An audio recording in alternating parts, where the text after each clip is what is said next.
Soal yang lain-lain, misalnya soal politik dan lain-lain, sudahlah. Itu ikuti saja saya, kita nunggu Rois Am. Kemarin udah dibilang sama Rois Am tuh kemarin. Ya udah kita nunggu aja. Saya aja juga disuruh nunggu kok, masa kalian nggak nunggu. Ya.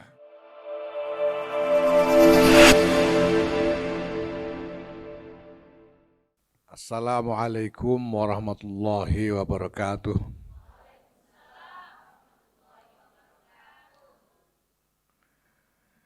Alhamdulillah wa syukurillah wassalatu wassalamu ala rasulillah Sayyidina Maulana Muhammad ibn Abdullah wa ala alihi wa sahbihi wa mawala.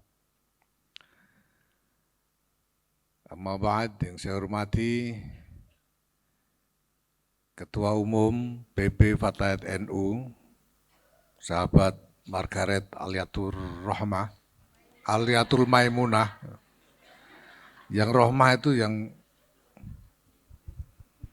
saya ingat yang ada di rumah soalnya.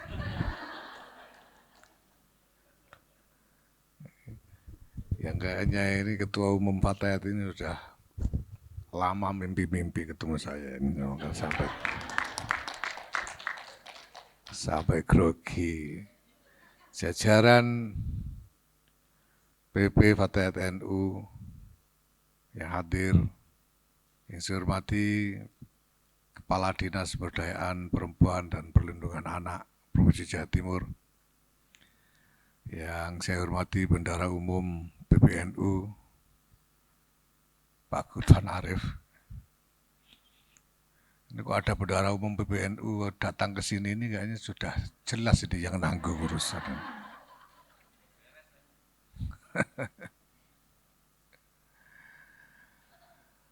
Fatayatinal Mahamid.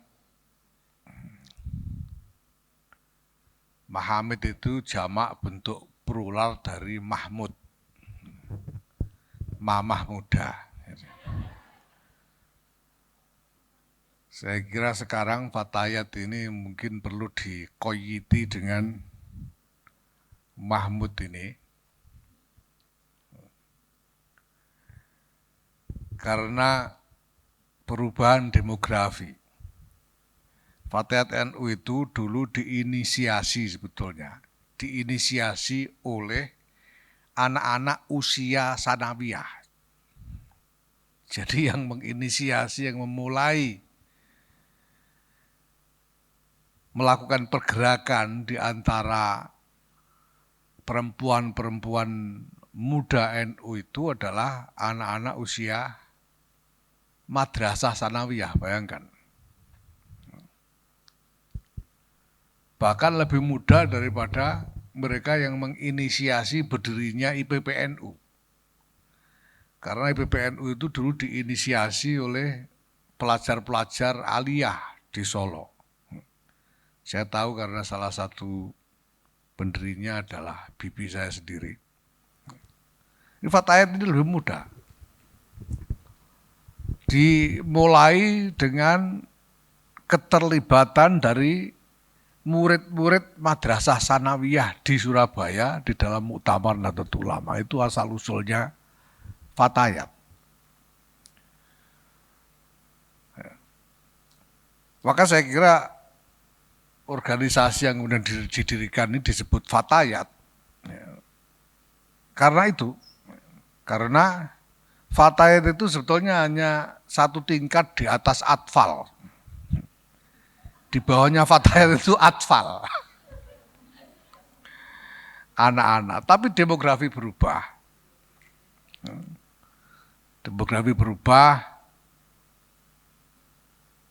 Ya, sehingga sekarang Fatayat isinya adalah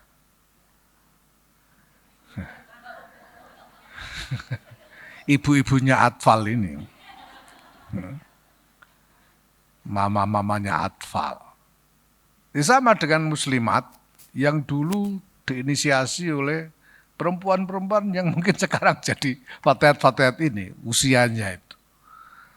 Karena Nyai siapa namanya itu, Siti Saroh dan Nyai satunya lagi.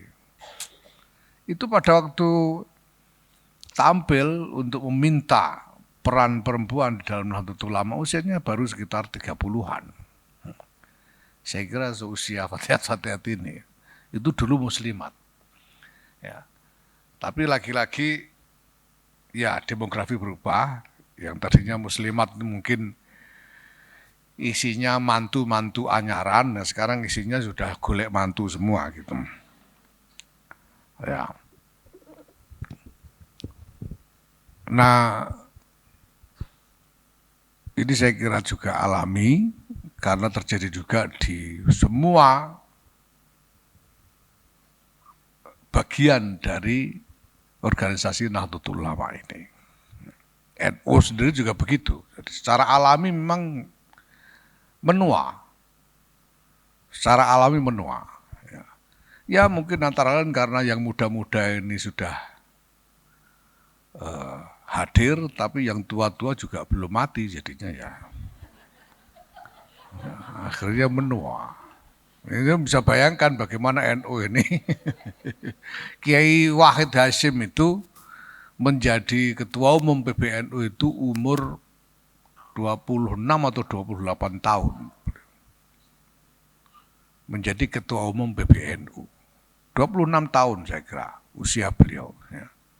Saya mulai sudah umur 56 tahun.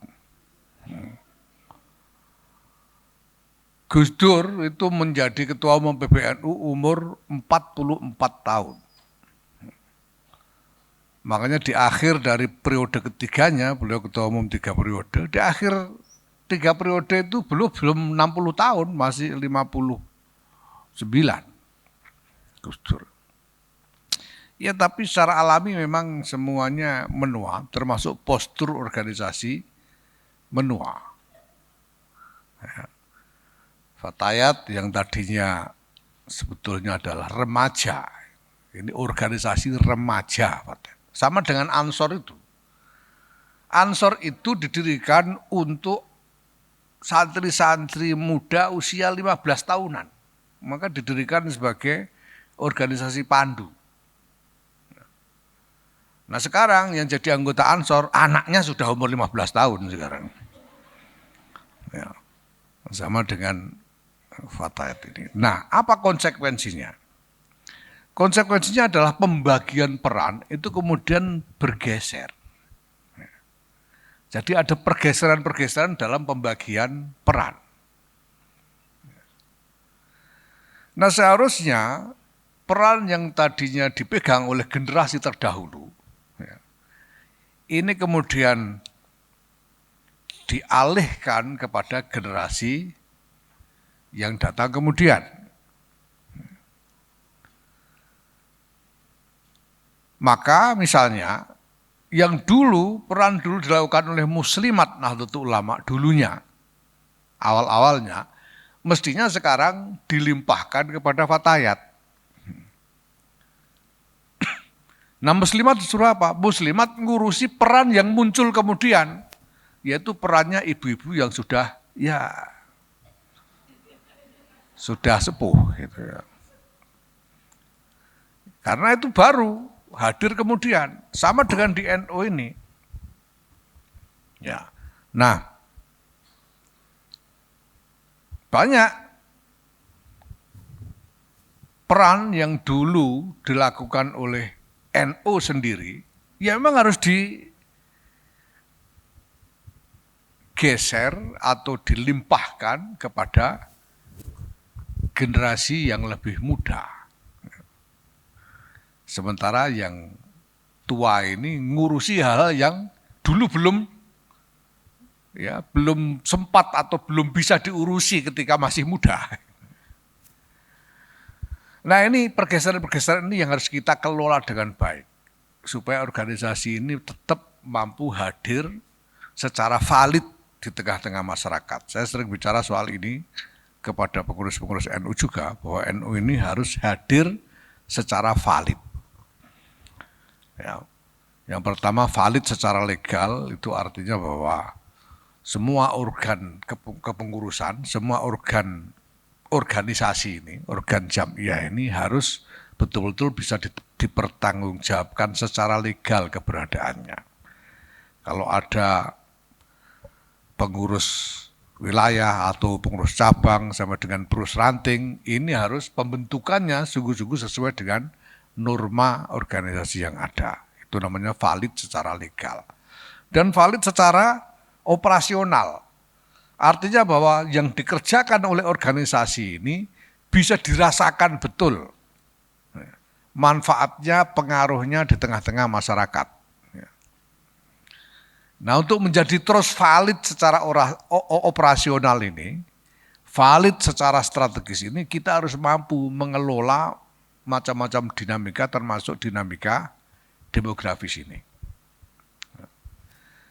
Nah, di NU misalnya kemudian, PBNU berpikir untuk memfokuskan kiprahnya bagi Jam'iyah NU ini, induk dari keseluruhan Slogarde Nahdlatul Ulama ini, untuk difokuskan kepada pembuatan kebijakan-kebijakan mengenai strategi gerakan. Sedangkan eksekusi pelaksanaan dari kebijakan-kebijakan itu harus dilimpahkan kepada generasi yang lebih muda. Ya, Ansor, Fatayat, dan lain-lain. Supaya tidak tumpang tindih, ada pembagian peran yang sistematis, dan semuanya bisa berjalan sedemikian rupa sehingga kehadiran Nahdlatul Ulama ini sungguh-sungguh lebih valid di tengah-tengah masyarakat. Nah, Fatayat NU ini mengingat demografinya, sekarang ini saya sendiri masih pusing mikirin Ibnu PBNU ini mau diapakan gitu, susah sekali. Tapi saya ingin katakan dalam kesempatan ini, bahwa saya kira ke depan ini, ya dalam masa-masa paling tidak antara 30 sampai 50 tahun ke depan, ya, mestinya secara logis, kalau kita lihat peta demografi dan dinamika masyarakat yang luas, ya, maka Fatayat NU ini mestinya akan memikul beban keorganisasian yang paling besar di lingkungan Nahdlatul Ulama ke depan. Berarti apa? Bahwa sebagian besar dari kiprah Nahdlatul Ulama itu nanti mestinya akan tersalur melalui Fatayat Nahdlatul Ulama.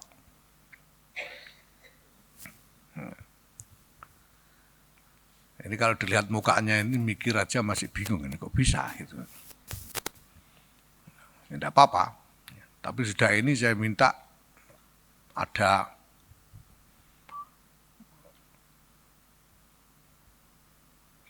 pemikiran yang lebih dalam tentang hal ini. Saya jelaskan kenapa Fatayat akan menerima beban terbesar. Ya. Persis karena sekarang ini kita mulai bicara tentang peradaban. Fatayat sendiri sudah berani-berani menjadikan peradaban sebagai tema dalam rakernas ini. Kok berani-beraninya gitu.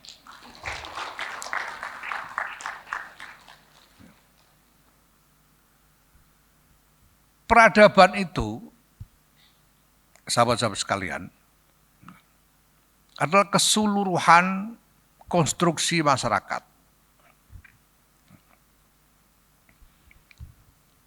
Apakah itu budayanya, struktur sosialnya, dan dinamika sosial, politik, ekonominya, itu semuanya membangun atau menjadi sendi-sendi dari keseluruhan konstruksi peradaban. Ya. Nah, karena kita ini sekarang sedang menyeberangi satu momentum peradaban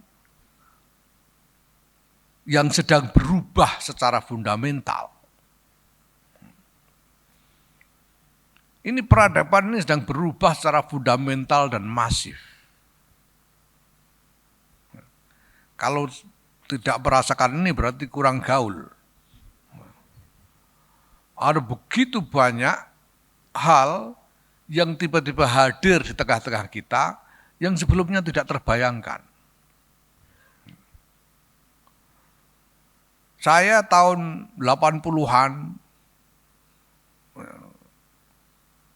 itu sama sekali tidak terbayangkan ada benda namanya handphone, itu sama sekali tidak terbayangkan. Tahun 80-an, ini sekitar 30-40 tahun yang lalu.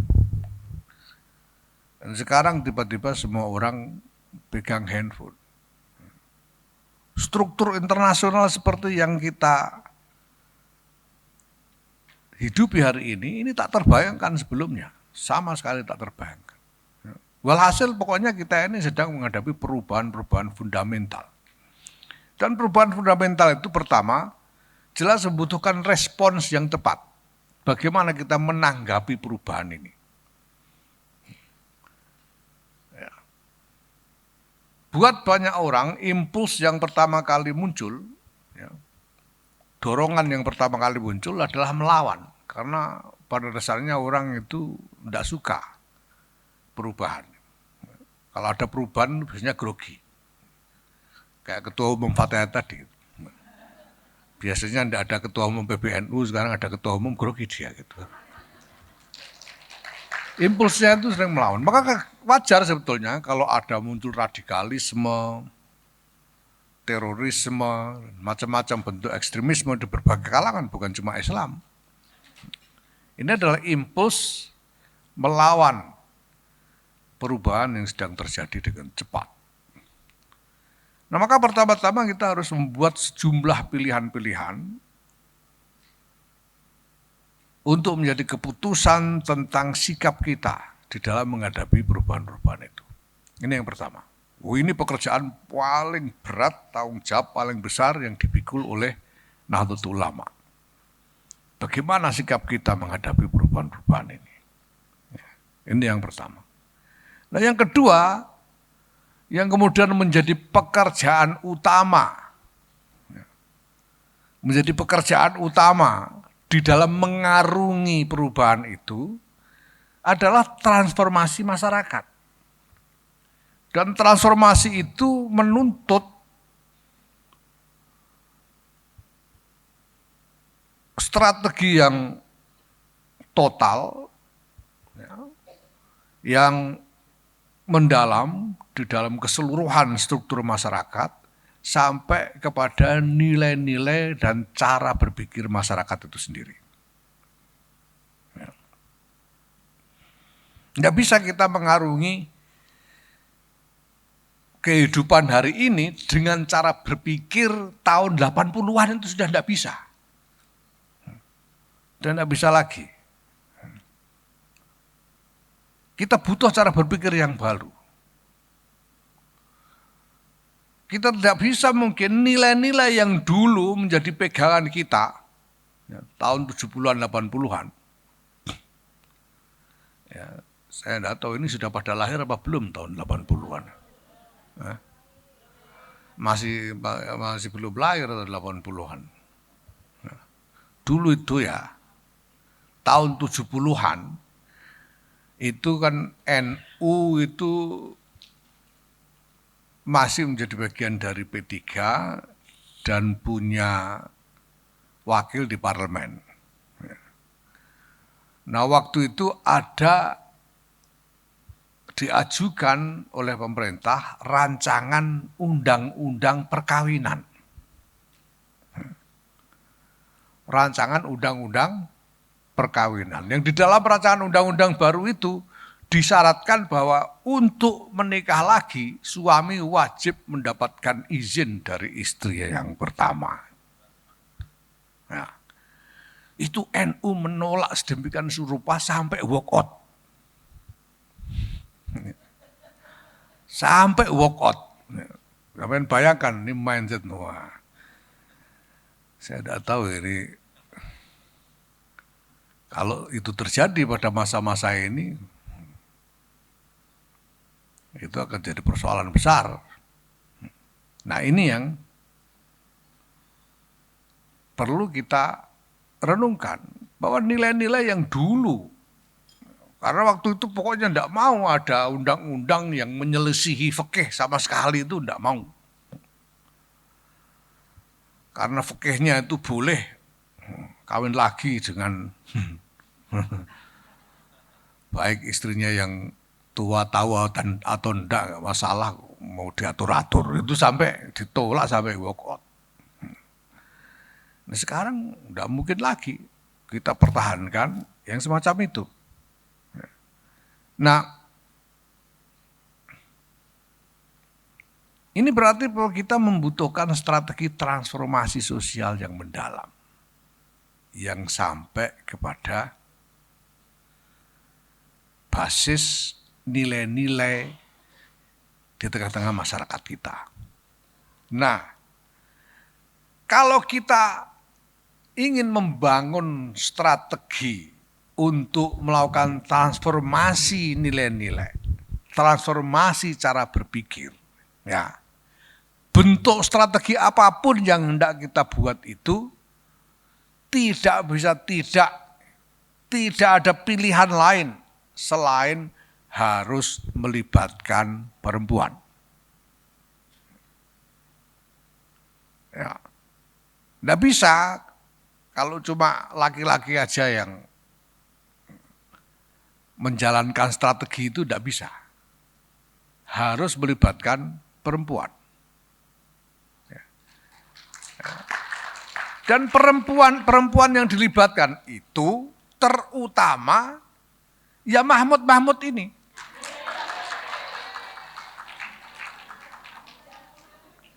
Kenapa? Karena kalau kita bicara tentang transformasi nilai dan cara berpikir, maka kita berbicara tentang pendidikan dini bagi generasi yang akan datang. Ya. Pendidikan dini bagi generasi yang akan datang. Pendidikan dini itu di tangan siapa? Di tangan Mahmud ini. Kalau Mahwa itu sudah cari mantu sudah.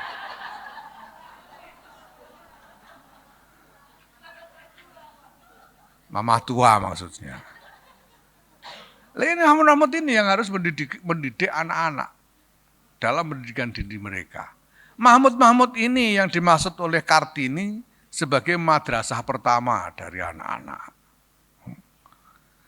Nah maka kalau kita ingin melakukan transformasi mindset, apalagi transformasi nilai-nilai, pertama-tama yang harus diajak bicara ya Fatayat ini.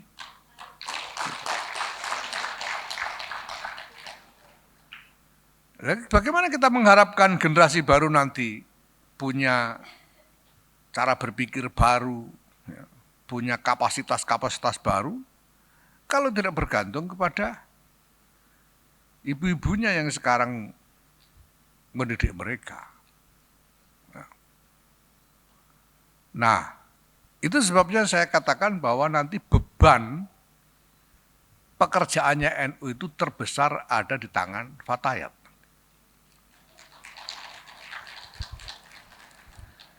Nah, bahwa sekarang ini Fatayat nyantah setiap tanda itu soal lain. Kita bisa bicara soal ini nanti. Ya, karena saya lihat masih banyak yang sedang yang cuma masih berupa rencana. Termasuk pengembangan teknologi tadi itu masih rencana. Karena muter video aja tadi gagal itu. Jadi baru rencana. Nah ini kita harus bicara tentang bagaimana mengembangkan kapasitas itu. Ya.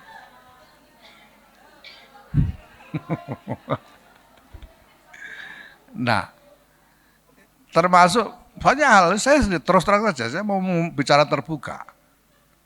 Selama ini puluhan tahun, Fatayat itu cuma menjadi organ tempelan dari muslimat. Ngaku enggak ngaku memang itu yang terjadi. Saya bilang selama ini Fatayat itu menjadi organ tempelan dari muslimat. Kalau muslimat punya kegiatan, Fatayatnya ikut.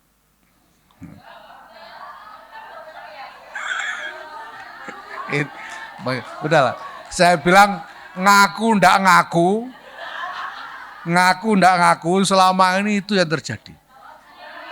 Salah satu buktinya di kampung-kampung itu ibu-ibu, termasuk ibu-ibu seusia kalian ini, ya, mereka itu punya beberapa kegiatan rutin yang mereka sebut muslimatan. Nggak ada yang punya kegiatan fatayatan.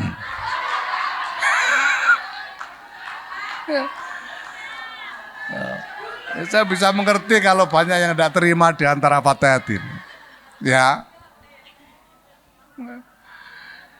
ya saya tahu betul ini karena saya hidup di tengah pusaran kegiatan-kegiatan NU secara keseluruhan termasuk kegiatan-kegiatan perempuan.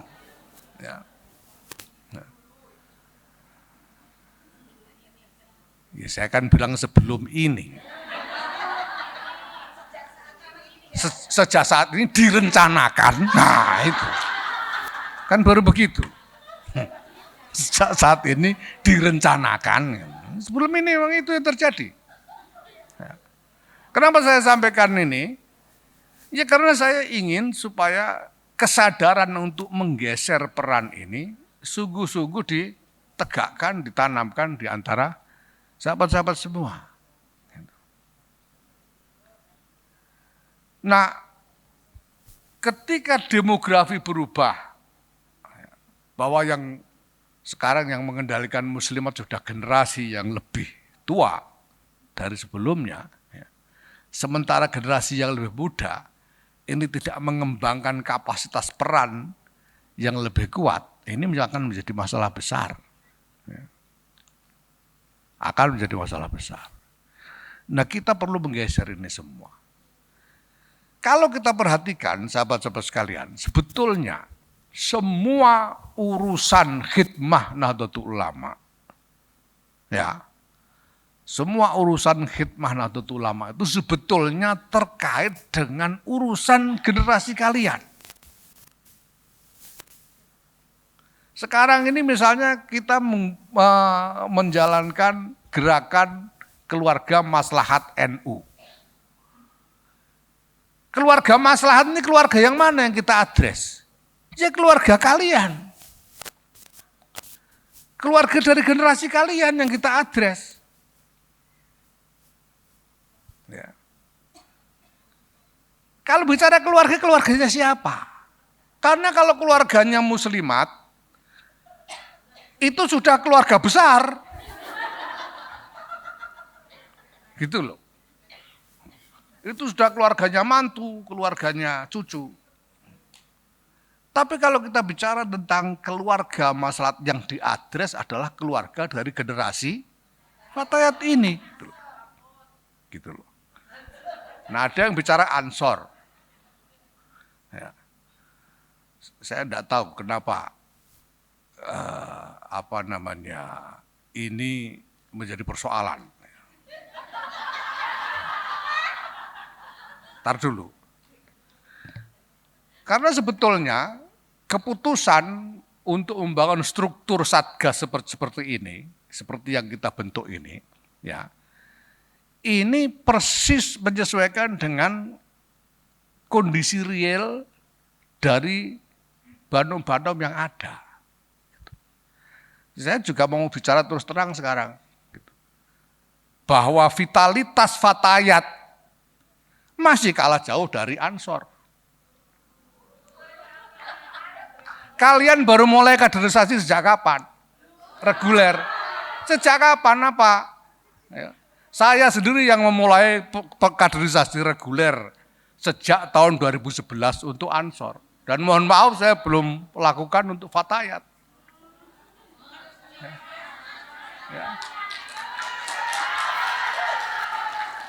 Ya. Nah tapi saya mau bilang bahwa, ya sekali lagi, bahwa di tengah-tengah kondisi objektif seperti ini, ya, kita harus membangun strategi untuk memenuhi kebutuhan yang ada. Dan kebutuhan yang ada itu adalah keluarga-keluarga dari fatayat-fatayat ini. Nah kalau sampean itu bingung dengan urusan Fatah dengan Ansor, ya saya juga bingung, suami-suami kalian itu juga Ansor.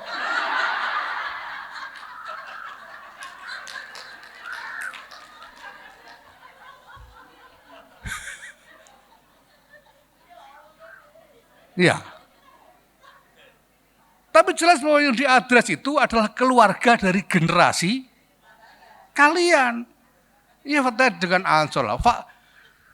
Saya enggak tahu, jangan-jangan Ansor ini istrinya masih IPPNU lagi, jangan-jangan. Bingung saya.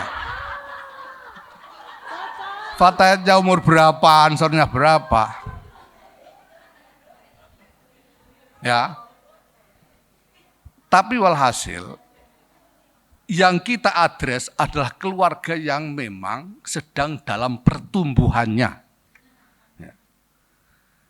Bukan keluarga yang sudah. Ya. Kalau keluarga dari generasi seusia saya, itu anak-anak saya sudah perjaka, ya. Yang cewek sudah perawan, sudah waktunya saya cari-cari mantu. Ya. Emang saya mau ambil mantu sampeyan kan ya repot sih. Lah saya mau ngajak besanan anak sampean masih TK, ya tambah pusing lagi saya.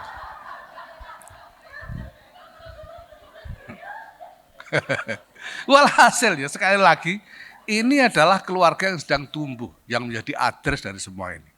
Dan kebutuhan kita ke depan memang itu.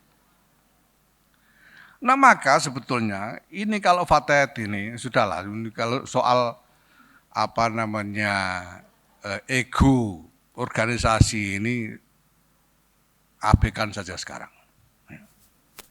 Kebutuhannya sekarang yang jelas adalah bahwa masalah masyarakat itu hari ini terpusat pada generasi kalian. Masalah apapun, mau bicara ekonomi, pendidikan, kesehatan, apa saja, semua terpusat pada generasi kalian. Generasi Mahmud usia sekitar 40-an tahun ini, yang pusing nyarikan buku sekolah buat anak-anaknya, yang pusing belanjakan duit cupet dari suami-suaminya,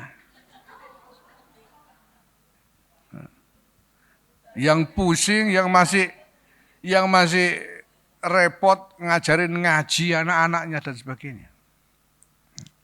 Semuanya berpusat pada generasi ini. Nah, saya minta ini menjadi pemikiran yang sungguh-sungguh. Ya. Harus diberikan pemikiran yang sungguh-sungguh dan saya belum tahu isinya, saya sudah dilapori juga tadi oleh Ketua Umum bahwa kita punya agenda untuk pemberdayaan perempuan dan perlindungan anak. Nah bentuknya seperti apa saya belum tahu. Tapi saya ingin minta, saya perintahkan saja, jangan minta sekarang, saya perintahkan ya, supaya program-program kalian itu nanti berupa kegiatan-kegiatan yang langsung bersentuhan dengan keluarga-keluarga. Itulah sebabnya kita buat gerakan keluarga maslahat NU. Penanggung jawab GKMN itu nanti ya struktur NU, PWNU, PCNU, MWC, dan ranting. Itu penanggung jawabnya. Tapi di lapangan yang jalan adalah banom-banom. Ya. Ansor, Muslimat, Fatayat, Ibnu, IPPNU. Itu yang hendak kita jalankan. Nah isinya nanti macam-macam. Ya kalian makanya karena masih rencana, ya jadinya belum tune in dengan pekerjaan ini. Ya. Tapi saya ingin sampaikan di dalam kesempatan ini bahwa nanti semua urusan khidmah Nahdlatul Ulama kepada masyarakat dalam semua bidang yang ada itu nanti adresnya adalah keluarga. Dan itu berarti keluarga kalian, keluarga-keluarga dari perempuan-perempuan seusia kalian. Ya. Kita tidak perlu mengadres keluarga dari generasi ibu saya misalnya, anak-anaknya sudah tua-tua juga. Nah, maka di lapangan nanti pasti, ini harus siap-siap loh, ini beneran ini. Di lapangan itu nanti pasti organ-organ dari Fatayat NU ini yang akan paling banyak kebagian pekerjaan. Akan paling banyak kebagian. Sekarang ada program apa? Yang sudah ada di GKM NU ini. Ada program keluarga sakinah atau ketahanan keluarga. Ya. Akan dimasukkan ke dalam GKM NU. Jangan protes terus sampai ini. Karena terlalu bangga dengan Fatayat NU jadi begini. Ya. Ya. Ini semuanya nanti dimasukkan dalam channelnya GKM NU gitu loh. Ya. GKM NU programnya siapa? Programnya NU. Dan sudah kita bentuk Dewan Pengampu GKM NU itu. Yang anggotanya adalah pertama Insinyur Haji Joko Widodo, kedua Kiai Haji Ahmad Mustafa Bisri, ketiga Kiai Ma'ruf Amin, keempat Kiai Miftahul Akhyar, kelima Nyai Hajah Sinta Nuriyah Abdurrahman Wahid. Ini Dewan Pengampunya ini. Dewan Pengampu ini nanti yang mengarahkan kebijakan-kebijakan terkait gerakan keluarga maslahat NU ini. Menghubungkan NU dengan berbagai macam pihak yang bisa diajak kerjasama untuk GKM NU. Membantu memobilisasi partisipasi masyarakat di dalam kegiatan-kegiatan gerakan keluarga maslahat NU. Ini nanti tanggung jawab dari Dewan Pengampu GKM NU. Nah kita semua, terutama Barnom-Barnom ini nanti yang akan menerima pekerjaan, yang menerima tugas menjalankan pekerjaan di lapangan. Ada program penanggulangan stunting, siapa yang harus kerja? Pasti kalian. Ada program revitalisasi posyandu, siapa suruh jalan? Pasti kalian. Makanya ini saya ingatkan, tadi baru dilaporkan punya 38 instruktur nasional. Padahal kalian harus segera punya kader di basis dalam jumlah yang masif. NU ini sendiri memproyeksikan kebutuhan kader itu sekurang-kurangnya kita harus punya 2,5 juta kader NU supaya bisa jalan dengan optimal. Dan full kapasitas program pelatihan kader ini itu sudah mentok itu. Sudah jalan full throttle, itu maksimal kita cuma bisa menghasilkan 150.000 kader setiap tahunnya. Jadi kalian masih kurang banyak ini. Jadi kalau ngomong kaderisasi itu saya bilang tadi masih baru rencana. Kalian masih kurang banyak. Itu berarti pekerjaan di depan kalian ini masih luar biasa banyak. Dan kalau kalian gagal, saya khawatir seluruh agenda NU juga gagal. Wong tumpuannya ada pada generasi kalian. Kalau kalian gagal menerima peran ini, menjalankan peran ini, ya apa yang bisa diharapkan? Dengan mengatakan ini, ya, saya ingin menekankan bahwa kalian ini punya tugas yang luar biasa berat. Punya pekerjaan yang luar biasa banyak ke depan.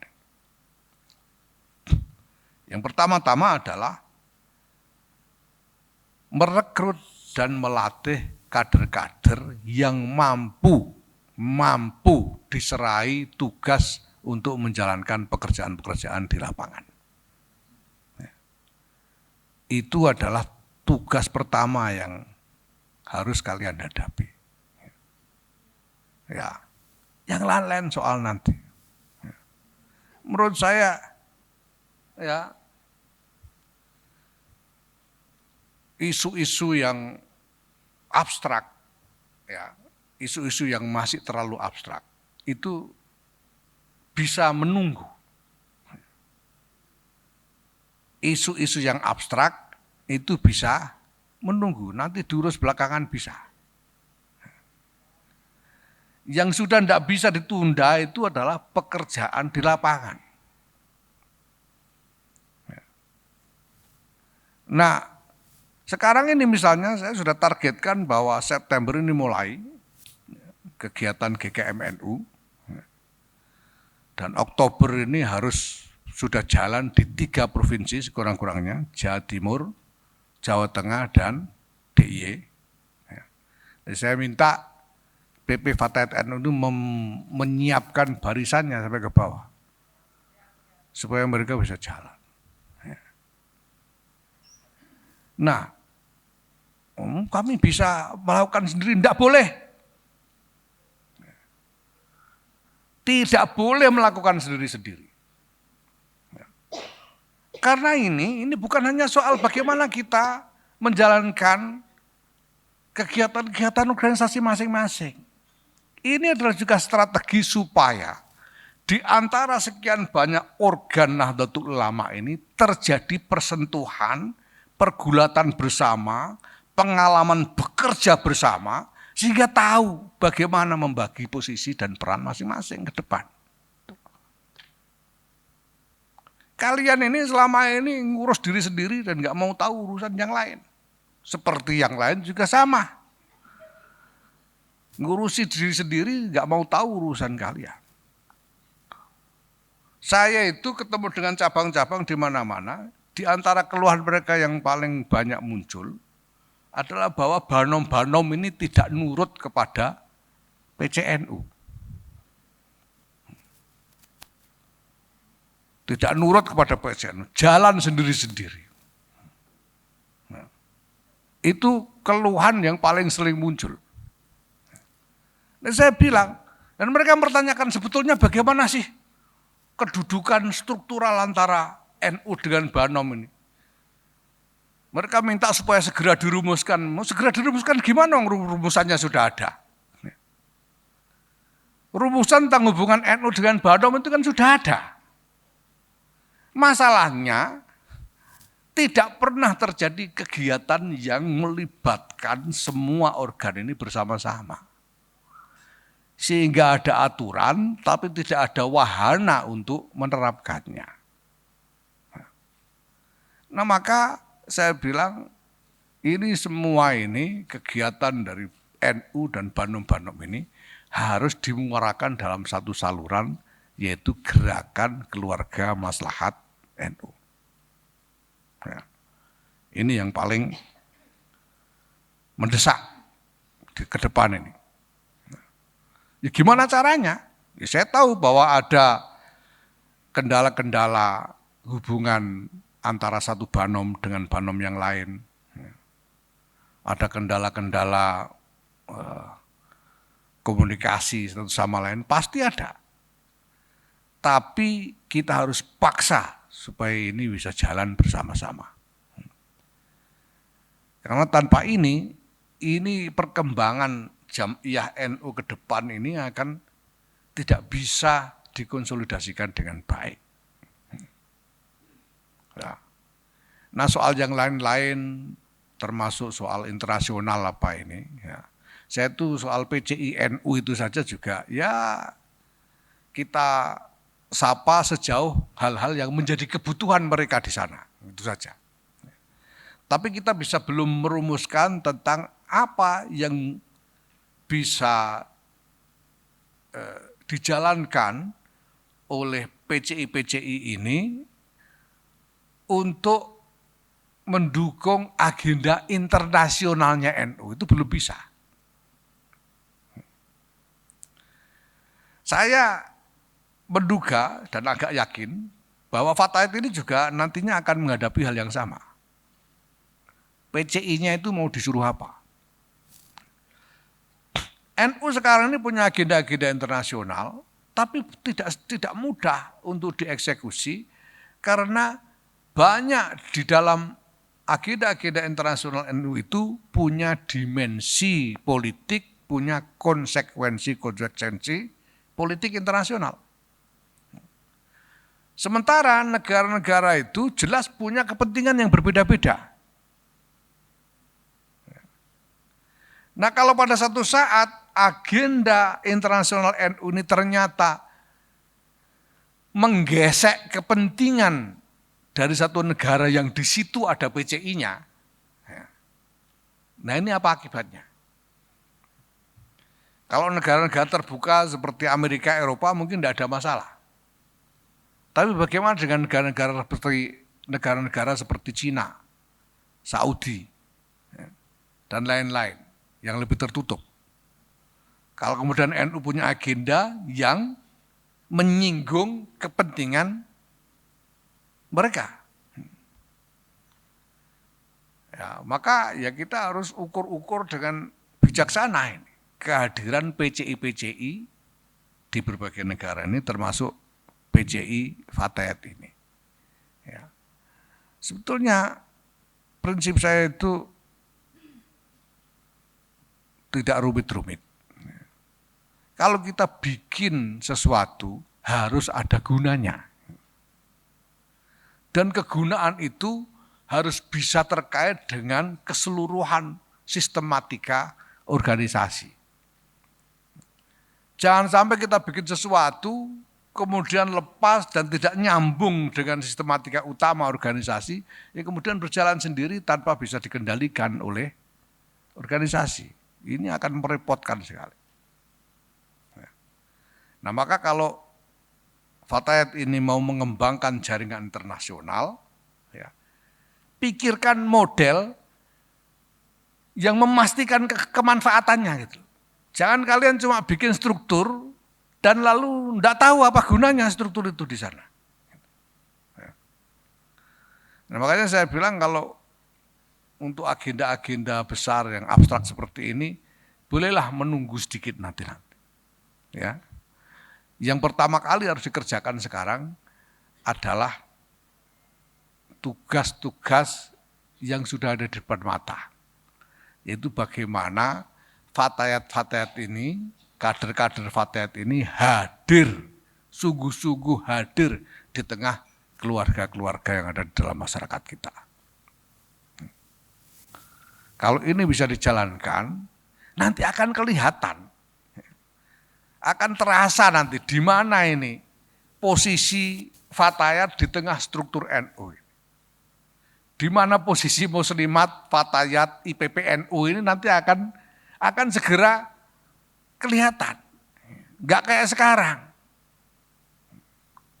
Yang nyalon Fatayat kalah lalu nyalon IPPNU. Sekarang kan begitu. Yang nyalon Ansor kalah nyalon IPNU. Itu terjadi selama ini. Saya melihat sendiri, saya hidup di tengah-tengah mereka.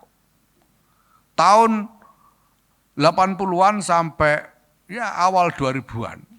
Itu di mana-mana terjadi. Kalau Fatayatnya hidup, IPPNU mati. Di daerah itu. Kalau IPPNU hidup, Fatayatnya mati. Sama dengan Ansor. Kalau Ansornya hidup, IPNU-nya mati.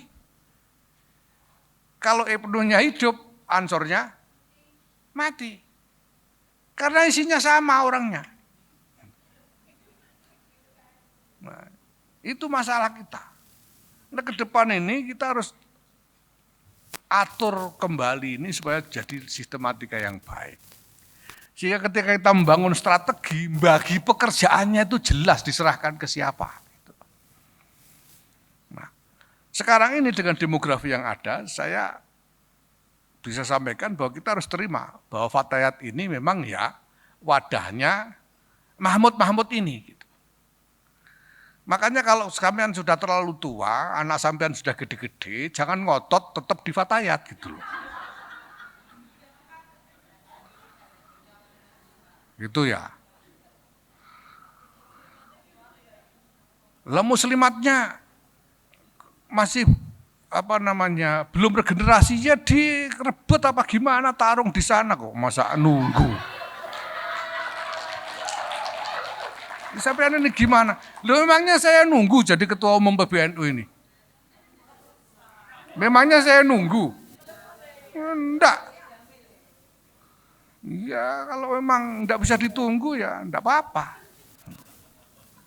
Gitu kok, itu namanya fair. Bukannya apa nih kita mau kurang ajar meninggalkan adab ya. Bukan soal itu.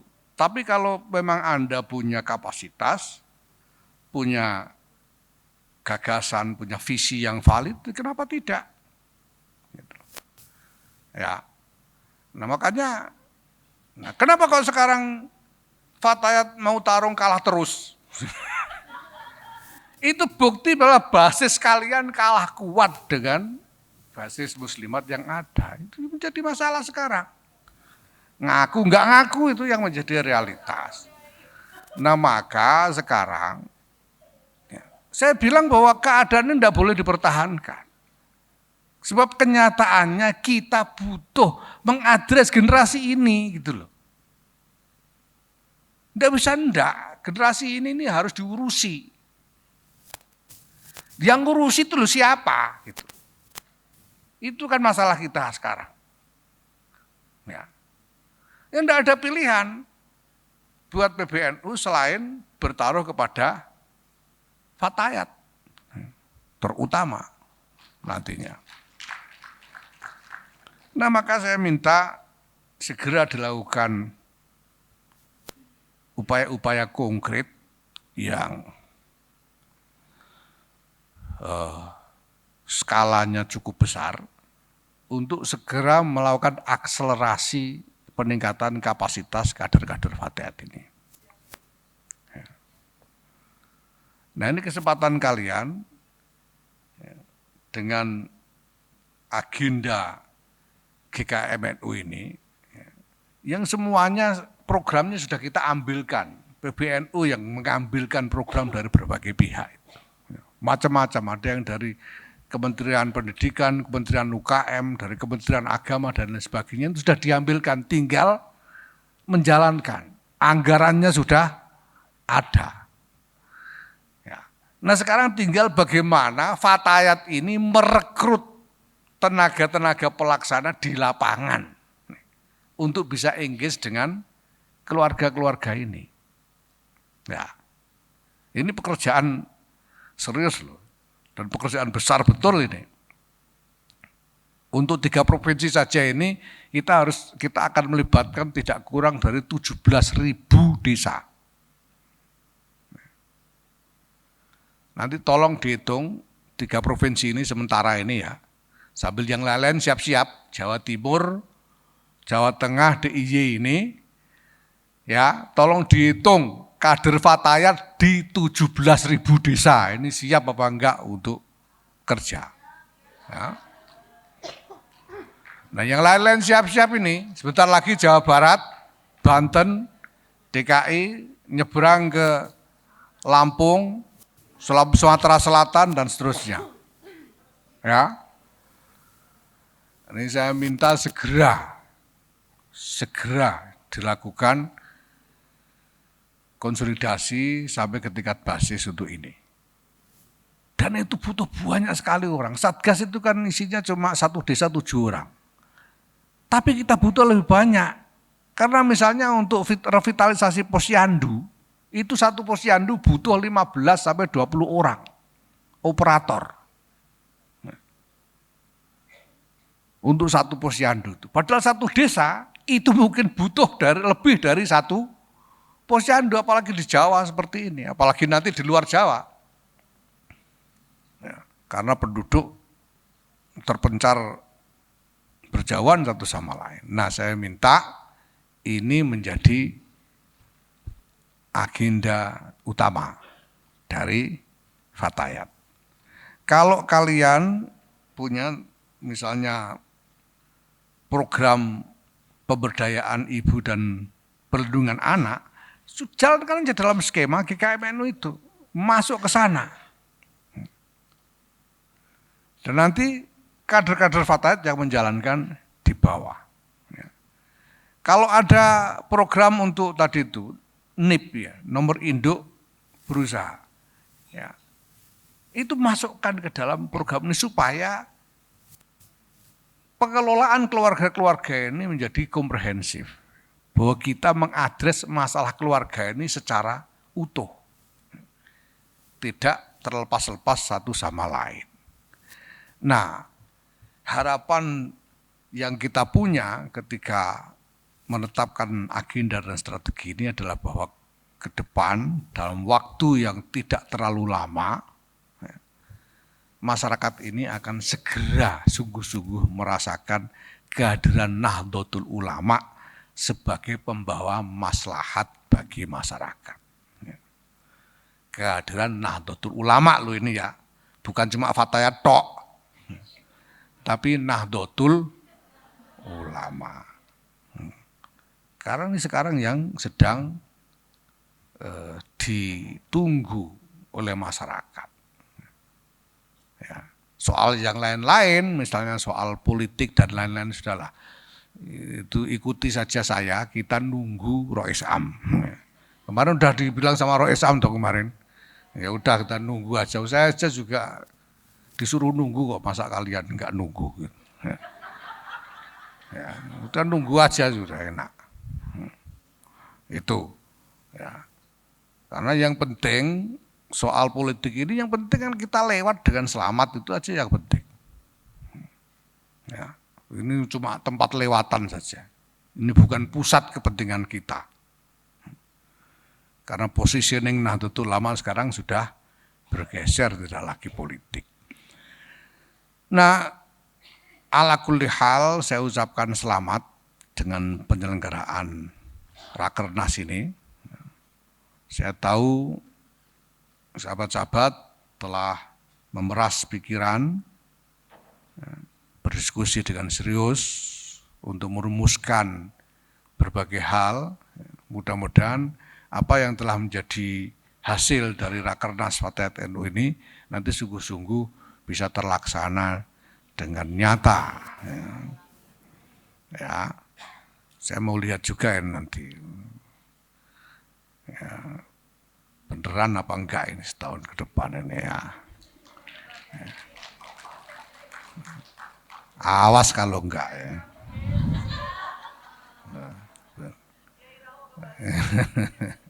Karena ya, saya itu selalu siap. Saya ketemu ranting aja siap kok, masa ketemu Fatayat enggak ya. Nah, apalagi masih ya, enggak masalah. Nah, masalahnya sekarang sejauh mana komunikasinya Fatayat dengan PBNU.